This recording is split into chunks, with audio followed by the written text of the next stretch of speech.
afternoon to you. I'm Smriti Vidyarthi with the top stories at this hour.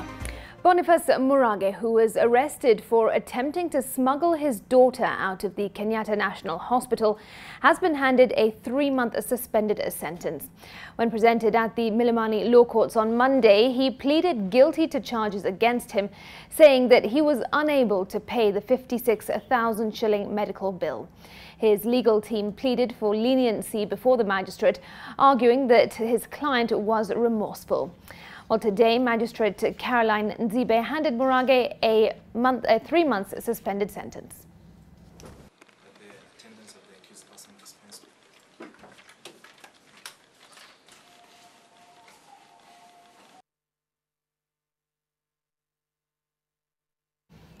Elsewhere, a 23-year-old man has been arrested in Mwingi East in Kitui County for allegedly raping and brutalizing a nursing mother.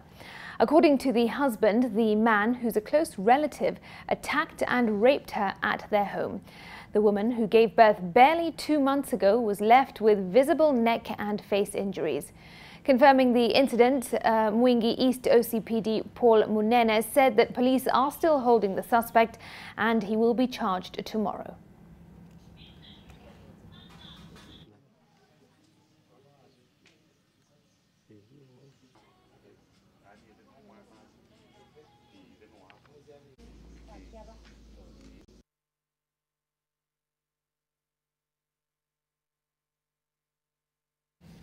All right, let's hope that justice is indeed served. Now, the Busia Governor, Sospeter Ojamong, has defended his county government over failed payments of nurses. The county government held a meeting with the nurses union officials seeking an agreement on how to iron out issues leading to the strike in the county. The meeting discussed the promotion of nurses and the payment of allowances. The meeting comes a week after the SRC stated that county governments and the Ministry of Health lacked the funds and means to sustain the payment of the nurses who have been on strike for close to a month now.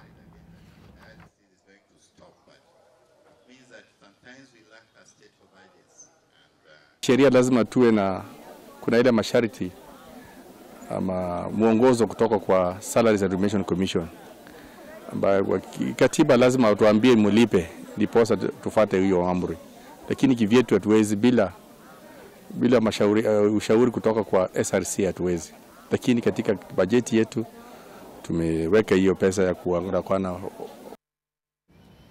Now, here's an interesting one. An 83-year-old man from Morokamising village, that's in Busia County, has shocked his family, neighbors and friends by preparing for his death. The man is already making funeral arrangements and even has the choice of 2 coffins for his family when D-Day comes. Mzee Alois Oramisi is claimed to have begun these arrangements almost a decade ago. 83-year-old Mzee Alois Oramisi Otiengi goes about his normal daily routine. Nothing out of the ordinary gives the home away, but the old man has a rather interesting story. Taboo in some communities, but interesting. Mzee Oramisi has already built 2 coffins, which his family can choose from on his final day. His motivation, he claims, is a burial he attended of his close friend, who, despite having a huge family, was not sent off in a befitting manner. Kutengeneza kwangu jeneza sio kwa sababu nataka kutengeneza jeneza. Mimi niliamua kwa sababu nimeona watu wengi, hasa mimi nataka kujulisha ukoo ya Igoria pamoja na Teso. Nilitengeneza kwa sababu wameanza kupotea. Kupotea kwao, mzee anaweza kaa, mzee mama au mzee baba anaweza kukaa nyumbani. Hakuna chakula. Ukiangalia mavazi hakuna. Mahali pa kulala hakuna. Kitu ya kuweka kwa mdomo hakuna. Mavazi imepasuka mzee. Sasa wewe unangojea mzee huyu akikufa.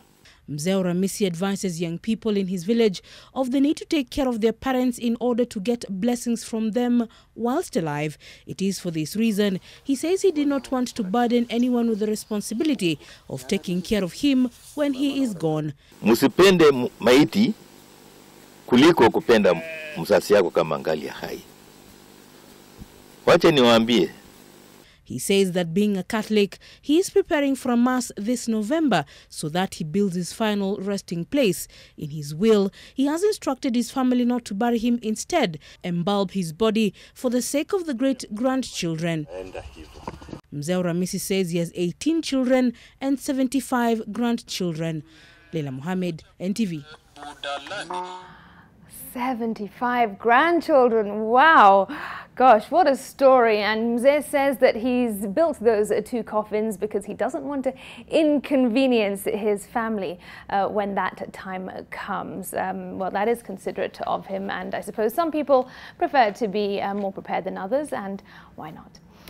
All right, let's take you now to a story about the Lands Commission. And the National Lands Commission Chairman Mohammed Swazuri has failed to appear before the National Assembly's Committee on Lands due to a court order barring him from interfering and engaging with the activities of the Commission.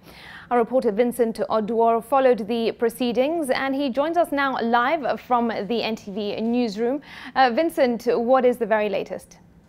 Absolutely, you know, what I can tell you is that today the term of all the commissioners of the National Land Commission is coming to an end today, and today is their last day in office after the end of the non-renewable 6-year term that they have been in office. And today the chairman of the NLC, Swazuri, was supposed to appear before National Assembly's Committee on Lands to talk about issues to do with the 2019 budget policy statement, but he didn't appear. And he was represented by the NLC Vice Chairperson Abigail Mbagaya, who informed the committee that there's no way Swazuri and her could be in the same session today because of a court order that barred Swazuri from engaging and interfering with the activities of the commission, including, you know, mixing with the certain commissioners of the commission, because most of them are prosecution witnesses in a case that is against Swazuri of abuse of office. So today Swazuri was not there, and several issues emerged because, remember, today it was their last day, and it will open the process of starting to recruit a new team to join the NLC, which experts say is something that will take a period of 3 months. And you know, when you talk to some of the land experts, they're saying, you know, in the absence of NLC, this is something that is going to interfere with certain issues, because, you know, NLC is in charge of renewal of releases, it is in charge of property allotment, and also it is in charge of things to do with the land compensation. And therefore, if President Uhuru Kenyatta is not going to act fast and make sure he puts NLC in place within that period of 3 months, this is a matter or a move that is going to affect some of his Big Four agenda, things to do with manufacturing and housing. So those are some of the things that we are facing right now. A lot of issues emerged during the committee session, whereby, you know, MPs had issue with the move by the commission to spend more than 60% of its budget in paying, you know, salaries and personal emoluments, and only spending the rest on operational. And, you know, MPs really criticized that, saying the commission is spending too much money paying salaries instead of directing this amount of money in operational activities. And they termed that as one of the moves that really affected the commission from, you know, carrying out its mandate effectively and efficiently. But today's session, which was attended by the Vice Chair Abigail Mbagaya and 2 other commissioners, the lady took this opportunity to elaborate some of the achievements the commission has done and some of the challenges. And one of the things that really came out is the Vice Chair was arguing that, you know, they have inadequate funding. You know, they lack, you know, operational tools, things like, you know, vehicles, especially vehicles that could be used by the staff of the commission in counties and also in constituencies. And they were also arguing that, you know, their staffs are very few, and those are the things that they would like to see being changed when the new commission comes in place. But those are some of the issues that really came up. And what I can tell you, we spoke to the Vice Chair Abigail Mbagaya earlier on, and this is what she had to say about the absence of Swazuri, because members of Parliament were arguing that Swazuri has been very slippery. He has been unable to attend committee meetings whenever he is summoned, and MPs are arguing that it has been very hard to find the chairman Swazuri. Here's what the Vice Chair had to say. You all know that there's this little matter of the court order that says that it not interact with the prosecution witnesses. And in this group here, some of us are prosecution witnesses. 7 commissioners and some directors are prosecution witnesses. In this group that came with me here today, we have myself, a prosecution witness, and some of our directors who are prosecution witnesses are here. So you see, we are torn between, we must obey the law. All of us are subject and bound by the rule of law. We must obey the rule of law. The little matter of the court order, that's what I want to say. So he can decide how to handle it. But he's still the chair of the commission. He is at liberty to attend.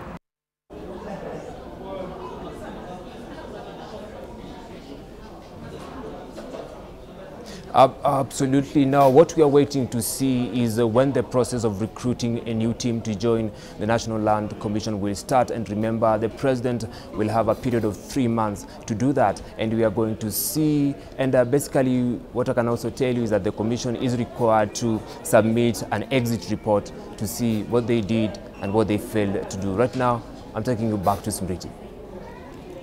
All right, Vincent, thank you very much. NTV's Vincent Odor coming to us live from the NTV newsroom, bringing us up to speed with the latest from the National Lands Commission. The Ministry of Petroleum and Mining has started engaging companies that process crude oil in the hopes of getting the best price for Kenya's black gold, which is poised to become a significant foreign exchange earner for the country. Now, as things stand right now, Kenya has to export crude oil to be refined abroad and then import the finished product because of the economies of scale that make it uneconomical to refine the crude oil locally. Well, in what is a private undertaking, the government of Kenya will work with Total, Tullow Oil Kenya and Africa Oil to construct an 821-kilometer pipeline to efficiently evacuate crude oil to the port of Mombasa. And as we think 80,000 barrels today, I invite you to think about what the price of oil today is and what that will translate into, at least from a revenue point of view. If you produce every day of the year, you should hit a number close to about $1.5 billion in terms of revenue, which is significant because that tends to be where the tourism sector is annually. So something significant is coming. A new oil sector from an upstream point of view is coming. So what we have done is that we have sent a brochure out to various companies with the product asset. Next week we will meet with the companies that feel that they can run Kenyan crude. We will then sit down with them and find out what kind of price they're prepared to pay. And of course, whoever gives us the best value, that will be the company that we will ship the crude to. Elsewhere, members of the Poka community land in Kajiado are up in arms against private developers who have grabbed their land. The members, mostly women, performed a traditional ceremony in a bid to reclaim their land.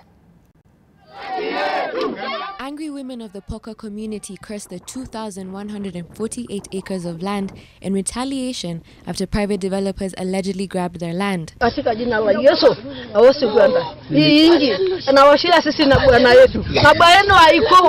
Poka community lawyer Judith Pareno is urging those who have allegedly grabbed the land to return it back to the community peacefully. They tapped the land because that land the history we have is that land belongs to the community. The lawyer added that talks are underway with the Ministry of Lands to solve the dispute. We have had a discussion with the Minister for Land, the CS for Land, Farida Karone, and we expect a report from both the National Land Commission and the CS's office to guide us on how to ensure that land that belongs to the community, land that belongs for public utility, is not misappropriated, is not taken by anybody, and we are going to lead that community to a settlement. In the Maasai community, when women beat the ground with leaves, no one dares access the site. The women did this in a warning to land grabbers. Anita Nkonge, NTV. Right, from land to water, and water selling companies in Kitengela and Athi River have been banned from operating in the area. The Ministry of Water and Sanitation says the water vendors have become cartels which are now exploiting residents. Joseph Irungu, the Principal Secretary of Ministry of Water and Sanitation, warned the export processing zone, which has been supplying water to residents in the area, against the business. The company has been allegedly selling the water illegally. Wakati huu unasikia mtungi wa maji hapa unauzwa shilingi 50, ambayo ni bei ya juu sana kwa mwananchi wa kawaida. Na wanapouziwa pale chini pale katika IPZD wanauziwa shilingi 3. Kwa hivyo unaweza ona kwamba mwananchi hawezi mudu hiyo bei. Na ndio sababu ilifanya Mheshimiwa Rais wa nchi hii akatuamurisha tuhakikishe maji yamefika Kitengela, wananchi waweze kuyapata maji ya kutosha na kwa bei ambayo wataweza kumudu, kwa sababu ni jukumu la serikali kupea wananchi wote katika nchi ya Kenya maji. The government says it has allocated 10 million shillings for transferring the water lines from Kiangombe Distribution Center within Kitengela town, while the Kajiado County government will spend 20 million shillings to put up 10 water kiosks that will be placed at strategic points. Kwa sababu tuko hapa, tuna muda wa wiki 3 zijazo. Tumepeana kazi kwa sisi wenyewe, kwa sababu hapa niko na water service providers watatu. Kuna Nairobi Water and Sewerage Company, kuna Mavoko Water and Sewerage Company, na sasa tuko na Kajiado County ambayo iko na water service provider hapa. Kwa hivyo kila mtu ana jukumu lake, na kila mtu akifanya hilo jukumu, wiki 3 tumerudi hapa kufungulia wananchi wa Kitengela maji. Kwa hivyo ningeomba wao wavumilivu kidogo ndio waweze kupata hiyo huduma. Earlier this year, President Kenyatta ordered the Ministry of Water to ensure Kitengela has a steady water supply after residents raised their concern to him during his stopover from Tanzania. Joy Karaoke, NTV.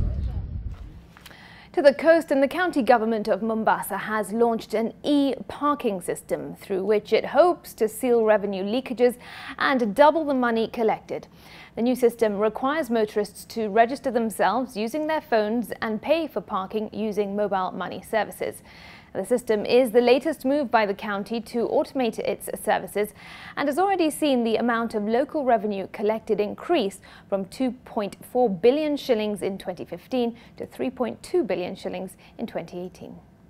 The digitization of revenue streams has seen us increase the share of local revenue from 2.4 billion in the year 2015 to about 3.2 billion in 2018. As the Ministry of Agriculture struggles to get every single farmer in the country registered for easier management of input, Soy constituency in Uasin Gishu County has decided to go it alone and register its own farmers. The constituency today launched the Mkulima digital program, which will collect the biometric data of each farmer, acreage under crop, how many dairy animals the farmer owns, and the GPS coordinates of the farm. The area member of Parliament, Caleb Kositani, says that this data will help boost production in the constituency, as resources will be allocated based on accurate data. Once we have done this, we will know exactly how many farmers we have in Soy constituency. We will know exactly what crop they are cultivating and how many acres we have under maize, under wheat, under vegetables, and any other crop that they may be planting. And we will also be able to collect and know the challenges the farmers are facing in terms of marketing, in terms of procuring items that they need. This will also help us to go as a single shop as Soy constituency in order to procure fertilizer, farm chemicals, and also to market our produce within the Republic of Kenya. Crossing the borders briefly, and Nigeria's President Muhammadu Buhari.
very good afternoon to you. It is time to play on NTV At One. I am Warote Kiru. Marathoner Eliud Kipchoge, who's the IAAF World Male Athlete of the Year, was last night honored with the Laureus Academy Exceptional Achievement Award, while tennis champion Novak Djokovic bagged the World Sportsman of the Year award for the fourth time. The Exceptional Achievement Award has only been handed out 3 times in the history of the event. Previous winners include swimming great Michael Phelps in 2013, Chinese tennis champion Li Na in 2015, and Italian football star Francesco Totti in 2018. American gymnast Simone Biles won the